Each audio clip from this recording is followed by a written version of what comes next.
right, welcome to another installment of Fragments of Silicon Reviews Edition. Right, 4 reviews up this week, the first of which is Gunnhildr. I know there's an R at the end there, but it's Gunnhildr. That's how they pronounce it in game anyway. Like, It's a a lot gender of marker. It's a little bit different. Yeah. Anyway. So Gunnhildr is a narrative shooter set in a Norse-inspired sci-fi world. Oh boy, is it ever. There's a lot of Norse terms that get tossed around here. To it, defy the gods and give Niflheim a new life through fast-paced first-person combat in an ever-changing world full of powers and stories to uncover. So that last bit there, that means roguelike. Because is it ever anything else? Occasionally it's not, but Right. But this is an indie FPS game, and it's not a specific throwback. Like, this game doesn't look like anything that came out in, say, 1999 or 2002 or insert year here. It looks very thoroughly modern. I'll give it that. It plays modernish as well. It doesn't feel like a big budget FPS game, which means it isn't slow as shit. indeed. But no, in fact, it's quite sprightly. And there's a fair amount of movement options for an FPS game. As in, you've got a dash and you've got an air jump. I.e., you've got a double jump. Which is a bit unusual because this isn't like an exploratory game. But both these things have a purpose beyond, the obvious. Beyond the obvious dodging mechanic.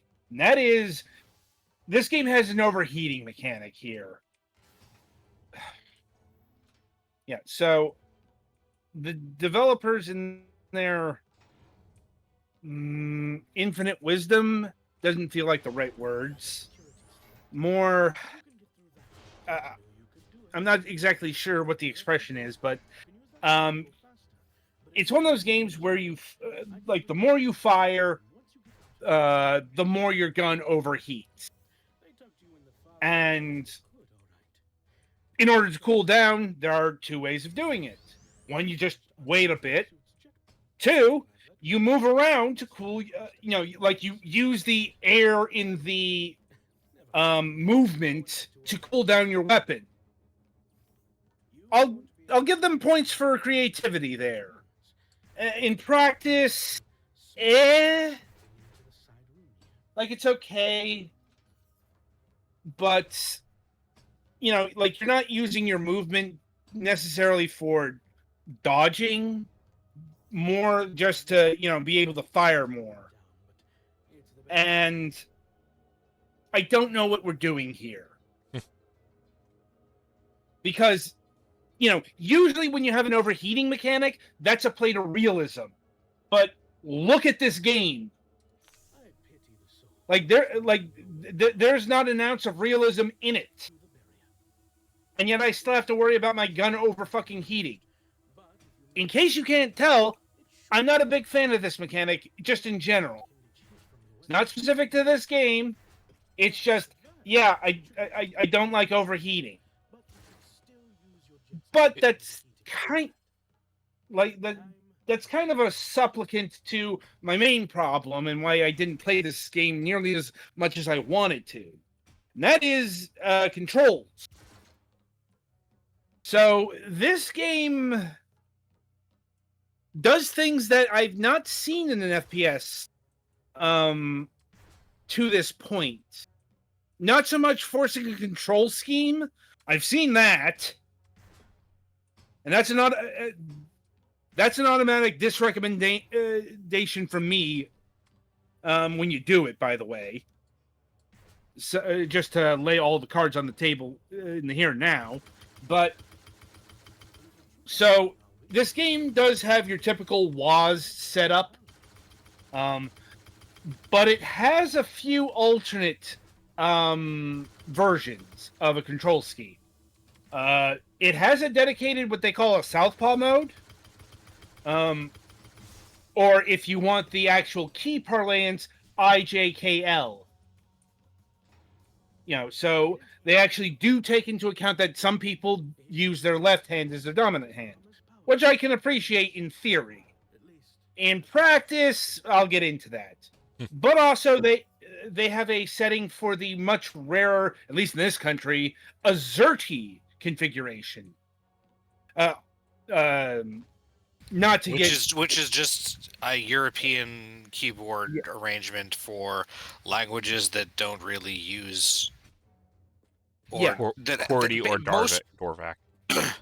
Yeah, it's just switching the order. It's mostly the same as the QWERTY keyboard, but since European languages have different amounts of letters, and part of the point of a QWERTY keyboard is to keep the frequently used letters in certain positions, they put A and Z on the top line. Yeah. Point is, they did take into account that left-handed people and Europeans exist, which is actually a lot more than a lot of games do. But you want to know what other games do? They allow you to actually customize your controls completely. Like, I tried using the Southpaw mode, and my hands were getting cramped. It's also the way my keyboard is set up. The IJKL configuration means my hand is resting on my touchpad. So I'm firing out errant bullets while I'm moving. Your keyboard, your computer didn't give you an option to turn off the touchpad, or maybe it does, but I'd have to go into options and do that. Like that's additional work on my end of the spectrum, especially for a game that I didn't put too much time in, right? Because especially when, as I said in the pre-show, it's the year 2025. I've been able to customize controls in FPS games since at least the late 90s. So the way I configure FPS controls is on the arrow keys. It's not just because the touchpad is, right in the way. It's a comfort thing. My hands are used to the arrow keys here, how they're specifically aligned on this keyboard. It's not just the positioning. It's the texture. Because when you're in a firefight, you're not really looking at your keys. And here, this is actually a problem I've always had with WASD as well, when I've been forced to use it. Mm-hmm. It's like all the keys feel the same. I guess it really also depends. Part of the reason why I'm assuming they're using letters is because a lot of compact keyboards are getting rid of the number keys. Possibly, or not number keys, the arrow keys. This game is actually a few years old, so I don't think it was that forward-thinking. 45% keyboards have been around for a while. My point is, I don't think they were taking that into consideration here. I can't confirm that, but like I said, we've got some weird keyboard, strictly speaking, configurations as it is. Right. I'm like, so I'm just explaining to you the subjective problems that I had with this game. And that is, I was using a keyboard configuration I find to be cumbersome and unwieldy. Because, it's like I'm trying to hit the left button and I'm hitting the melee attack, which is right next to it, the H button. Mm-hmm. Because once again, I'm not used to using this configuration, so I'm not going to be recognizing all the keys that are the same at a touch. And I don't use this positioning enough to have it burned into the memory. Whereas the arrow keys, I do. But like I said, that's a me thing. Yeah. Where I'm going to quote unquote dock points is not having a fully customizable option in the first place. Right. Once again, it's nice that an attempt was made for different configurations. Kind of unneeded when you can just allow people to fully customize their keyboard. Yeah, in this day and age, if you're going to have multiple control options for mouse and keyboard, you can probably just allow keyboard mapping. And even for controllers, there's a lot of... Yeah. There's less and less excuse to not have remappable controls for people who want or need it. Mm-hmm. Right. Like, it's one of those things that I should not be encountering. Okay, this game came out, technically 5 years ago. 4.5, November 17th, 2020. Like, still that's fairly modern. Yeah. Yeah. Again, this has been a solved problem since the 90s. Yeah. So, as I said, I'm of two minds of this.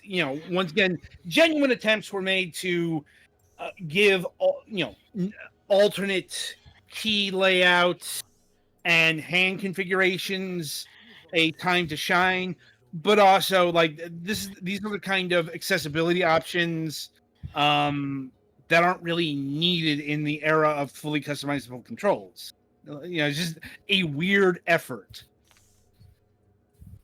As far as how the outside of the control quirks, how the game plays, it plays exceedingly well. Like, that's why I was disappointed I couldn't play more. Or my hands were cramping up to the point where I refused to play more. Like I said, there are a lot of reasons why I don't use IJKL as my configuration. But as far as the design goes, like the roguelike elements aren't too pronounced, as opposed to some other games, I'm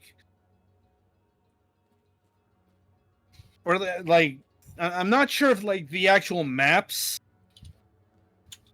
are procedurally generated, though they haven't come across that way. Everything is such a featureless gray corridor that it could be, it couldn't be. It's not really going to matter.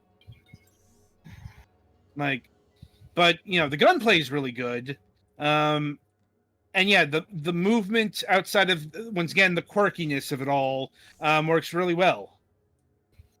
So I think I'm soft locked here in the tutorial. It's telling me to grab the guns, and I have them. You have to hold down the key. Yeah, like the E key in your case. I've collected them. I have switched out both guns, and I am soft locked. That's a problem.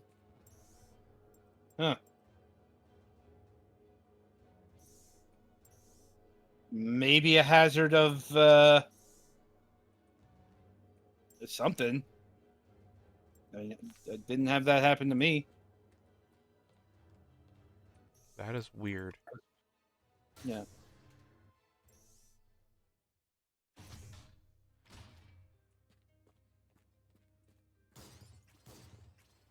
And it looks like there's no like ammunition. It's just heat. Yeah. Yeah, that's their compensation. You do have a melee attack, though. Yes. You know, I'll be honest, I didn't use the melee attack all that much. I mean, I could, like, for breaking blocks and stuff, it has its purpose. Because, Yeah. like, these blocks take a few hits, one melee destroys them. Yeah. I'm just saying, you know, what you'd expect the melee attack to be used for, you know, close quarters combat. Yeah. Also, those flowers you see there, you shoot them and they will engage in some environmental attack. Oh, yeah, or if you just punch them. Right. It's recommended you shoot them because you will be caught in the blast, quite literally.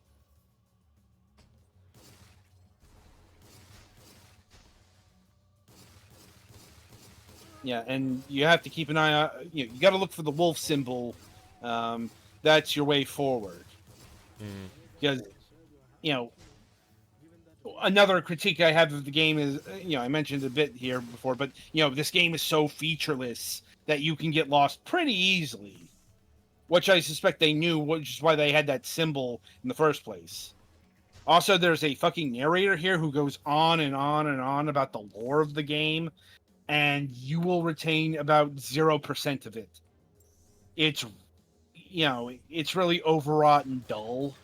Well, I can't even hear him right now anyway, so that's probably for the best. You know, like,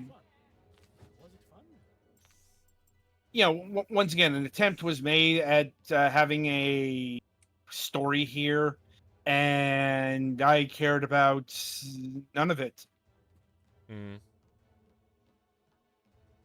I'm not sure if that probably another subjective thing there, but probably a lot of it might just be, you know, Norse mythology and gaming has been done to death so hard, you know. Yeah. There isn't really much new you can do in this space. Yeah. I'm like, oh boy, they're going on about the Yggdrasil again. I'm like, Niflheim, the Bifrost. I'm like, Asgard, of course. You know, it's like, don't play the Norse mythology drinking game here. You will die. Yep. I thought the Norse mythology drinking game was drink whenever Loki causes trouble, and then also when Loki gets you out of trouble. There are a few. The main one is if something Norse mythology related is overused, take a shot. But I suppose at the end of the day, my personal caveats about like the control scheme and overheating aside, this is a perfectly playable game. Like, I like, honestly, I think its biggest problem is it's a bit too unremarkable, aesthetically speaking. Yeah. Like, oh boy, featureless hallways with a bit of neon in it that endlessly repeat. Joy. No, opposite of that. Yeah. Oh yeah. Like, this is tediousness personified. Like, and in terms of pricing, this game will clock in at $19.99, $20.